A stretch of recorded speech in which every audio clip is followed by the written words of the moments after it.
Hello! In this tutorial, I'll be teaching you how to emulate video games on your laptop or computer for free. For this particular example, we're going to be using the Gamecube. We're going to emulate a Gamecube game. If you want to do Xbox or PlayStation, it requires a different type of software, but it's generally the same as this.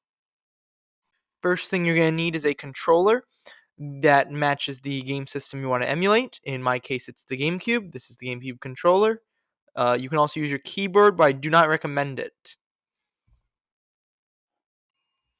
Next, you will need an adapter that matches your controller type.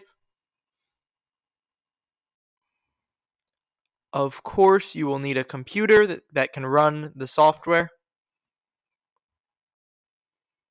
You plug all of the components together once you got them into your laptop.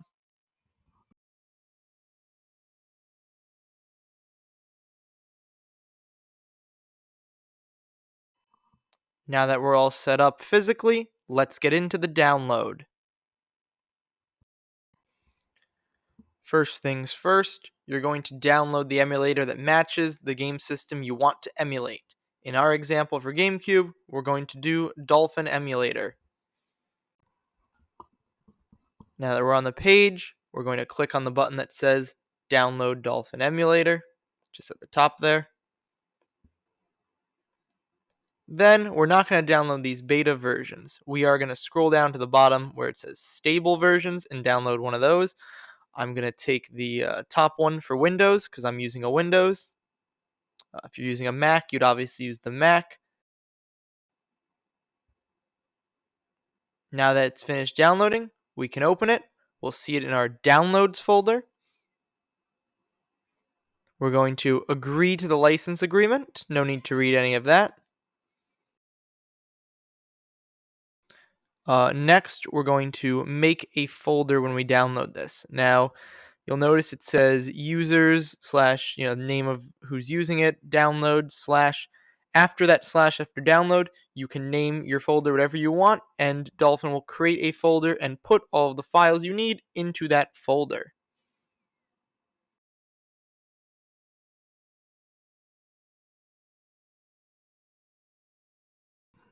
We're going to look in the folder we just made and click on the Dolphin EX. Now we've got our emulator working. It should look like this. The problem is we have no games. So let's go download some of those before we come back. You can find games to emulate on a website called Vim's Vault. On Vim's Vault, you'll find links to different emulators based on the game that you want. For example, we used Dolphin for the GameCube and Wii, as you can see over here. If you want Xbox, they have one for that. If you want Genesis, they've got ones for that. You pick the one you want and you download the emulator. We did Dolphin in this example. Once you're on the Vault, you're going to click on the system you want to find games for. In our case, it's the GameCube. You can search for the game you're looking for, or you can just take one of their recommendeds. To make things quick, we're just going to take one of their recommendeds. We'll take the Thousand Year Door, actually. Thousand Door is a pretty good one. It's an old game, so we'll download it. We'll click on it, and the download will begin, and I'll wait until it is finished. Now that you've downloaded the game, you're going to notice it looks a little weird. It's got the extension 7Z at the end, and I'm going to teach you how to unzip that file. You're going to need a program called 7-Zip File Manager.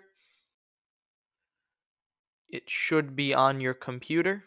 If not, it's an easy download. And there are plenty of replacements for it. We're going to find the file that matches the name of the file we just downloaded.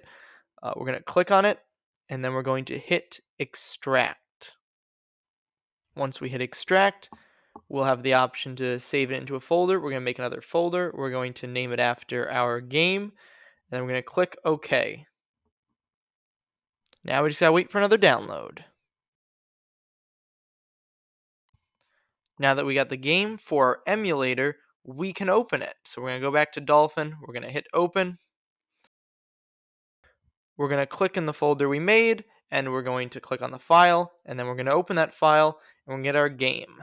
Now, be noted, if your computer isn't strong, which mine is not, you might want to close all tabs in the background. You definitely don't want to have OBS running. That's going to slow it down a lot. So yeah, run this game with no other tabs open to make it run as fast as possible. As you can see, it works just fine when I'm playing it without any tabs open. Yeah, a lot less laggy here. But I hope you enjoyed the tutorial. Hope it helped. Enjoy playing whatever games you want. Again, this is completely free. Just have to do everything correctly and you should have no problems. Have a nice day.